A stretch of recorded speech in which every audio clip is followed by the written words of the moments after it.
if you're ready to transform your life, it is essential for you to understand and recognize the laws that govern and shape the physical world that we are living in right now. When you understand the laws of the universe, you will be able to experience daily miracles and profound change. And that's exactly what we're going to talk about today is the big three, in my opinion, the most powerful and easiest to implement into your life to experience instant results. The law of attraction, the law of assumption, and the law of vibration. Let's dive in.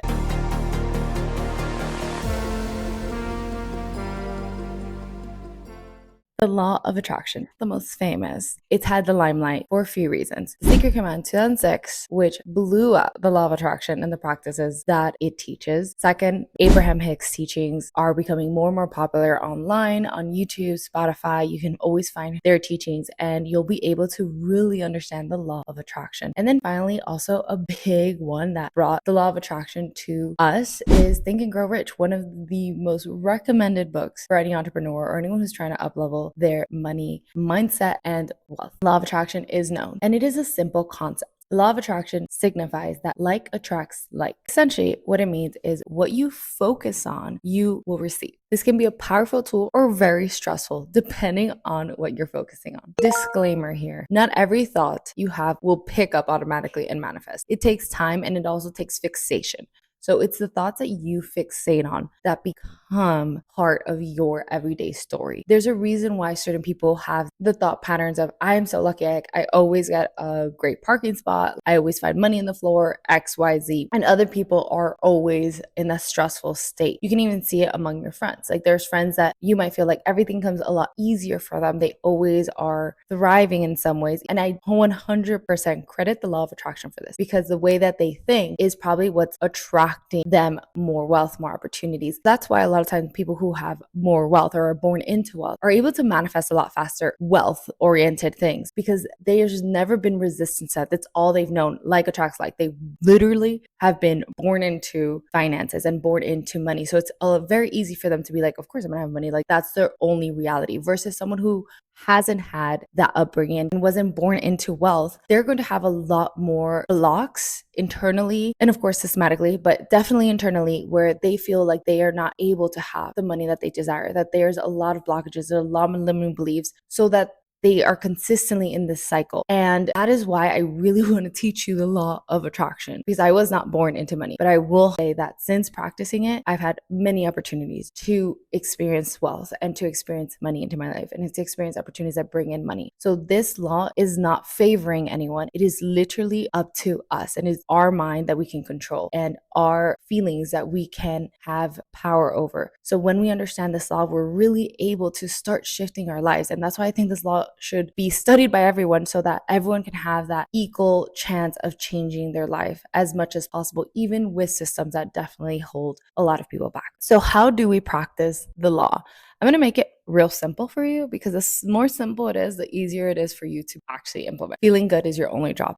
Feeling good is your only job. Your goal for the next X amount of years is to do your best to feel good. That being said, I know that that is easier said than done. I am someone who has anxiety and has suffered from depression. So I know that feeling good is not always easy. But I will say, whenever I do commit to that, things just start happening in my favor consistently. It's like rapid fire. I do my best, even when I have those human emotions and those human moments and those human seasons, to come back to this principle and to come back to this law, where my only job is to feel good. And these are some ways that I have implemented in my life to tap into that feel good energy. One, I focus on what brings me joy. Number two is I stop complaining. This is the number one cause of most people's suffering, is the constant complaining of your situation. Instead, switch it over and step into gratitude. Not that I'm saying complaining isn't nice sometimes, because everyone does it, but it should not be your default. It should be something that happens sometimes, especially when you might be in heightened emotions or going through something really difficult. But for the most part, if you're complaining every single day and every single day is a constant heaviness,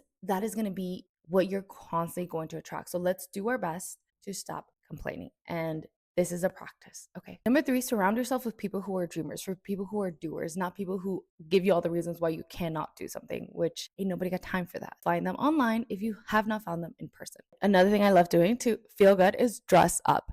Look, I am one to love my big shirts and shorts and putting my hair in a ponytail, calling it a day. But whenever I dress up, I truly do feel like I'm expressing a version of myself, and it feels like I am more empowered to take on that day. So make an effort to dress up. Maybe it's not every day, but maybe it's a few times a week instead of just rolling out of bed and wearing whatever you can. Do your hair, do your makeup, get your nails done if that is what makes you feel good, whatever it is. I love doing when it comes to the law of attraction is listening to Abraham Hicks on my walks. Abraham Hicks will take you to the vortex. If you're not feeling good, you'll get there. And trust me, there's some videos where like you'll listen to it, you're like, what just happened? That's okay. It's part of the process. You need to just like continue to listen. And eventually when you're ready or when you're a match for Abraham Hicks teachings, it all resonate really deeply. The last thing right here is daydream, daydream, daydream, daydream. Do not let your current reality dictate your future. Your job is to daydream as much as possible of what you desire and be excited for it, not daydream and be like, oh, I can't have that. Daydream and be like, I cannot wait for that to be my reality. Next up is the law of assumption, popularized by Neville Goddard. The law of assumption states that by believing what you want exists already, it will manifest into your current reality. Essentially, I'm going to assume I am a successful YouTuber. It is already done. I am already a successful YouTuber. I'm monetized. I've hit 100K subscribers. I have a really dope community. It is already done. When I lean into that assumption, not I want this, it's I am this, I have this, it is in my life currently, it will manifest. That is the law of assumption. And it is so fun to play with. It is very powerful. The one thing with the law of assumption that gets people though is that it's hard to lean into that assumption truly if you have a lot of limiting beliefs and if you feel like you might not be worthy of that desire, or if it's not possible for you to have the desire, no matter how much you assume, the vibration isn't there, right? So you really have to line up with that assumption thinking and knowing in your heart of heart that it is already there, it is already done. It's not if, it's when. So how can you avoid the downfalls of the law of assumption, avoid the self-doubt, the hesitation of fully believing that it is already yours, that it is already happening, that you are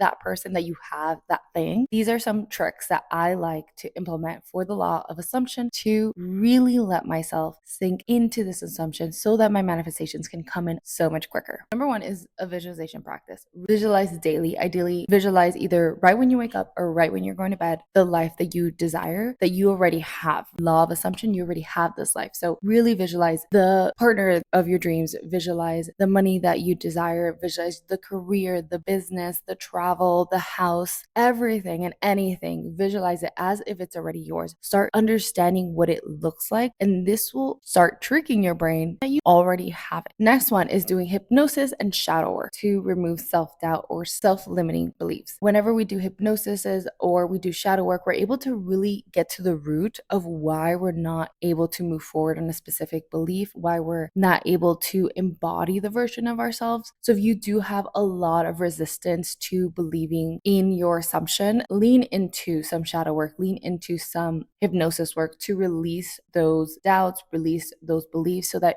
you can move on to the next step, which is tapping into the assumption that what you desire is already yours. Next thing is journal in the present tense. So instead of thinking, I'm so excited to have this, I have this. I want this. This is mine. This is my house. And this is what my house looks like. That's what you want to start journaling into when you're manifesting with the law of assumption. The last thing you want to do is if you have a group of friends or maybe just one friend that understands the law of assumption like you do, chat with them about your desires as if you already have them. And you can have like a code name for it where it's like assumption time. And then the next thread that you're saying is, oh, I love our beach house. Like we just went to vacation there. It was so much fun. And they go along with you with your assumption. And it really creates a fun experiment and cultivates a lot of play and cultivates a lot of feel good. So you're also tapping into the law of attraction in there. So it really is such a fun way to do it. And if you're like, I don't have any friends, hey girl, do it in the comments. I got you. Tell me all about what you're desiring in a law of assumption way, and I will tap into that energy with you because it is already yours. Now, the last one that we're going to talk about is the law of vibration, which is my favorite law. Let's go. Let's talk the law of vibration. This is the first law that I really got obsessed with, and I was like, oh my god, it makes so much sense. Everything has a vibration. If we link to that vibration, we will get what we desire. I skip ahead. Law of vibration states everything in existence is in a constant movement. It's in a constant frequency, in a constant vibration. So matching that frequency of what one desires will get you closer to having that. So our job when we're practicing the law of vibration is to raise our vibration. That's it. It is super simple and it is so fun to start implementing. It also makes your life so much better. Just side note. I mean, all of these laws, you start really becoming and embodying the version you've always wanted to be. That's why I really love practicing these laws. And it just really unlocks playfulness, an infinite possibility energy that anything truly is possible. So anyways, when it comes to law of vibration, these are some ways that you can raise your vibration with ease in your daily life. Number one thing I love doing is listening to frequencies while I'm working, while I'm going on my walk sometimes, while I'm doing yoga, meditating with frequencies.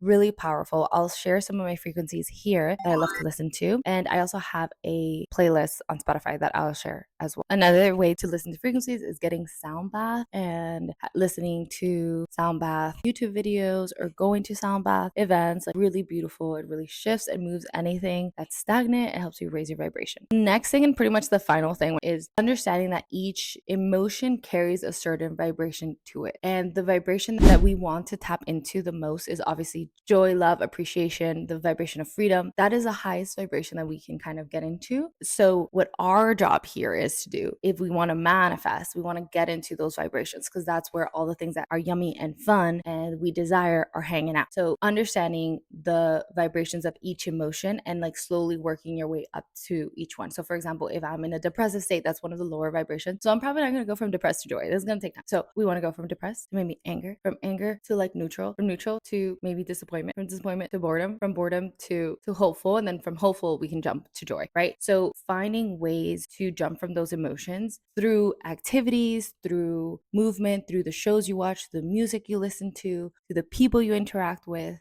to the foods that you eat, the beverages that you consume, all of that ties into your vibration. So being really aware of this is going to help you create a lifestyle that will raise your vibration and get you closer to one of the higher vibrations so that you can manifest your desires.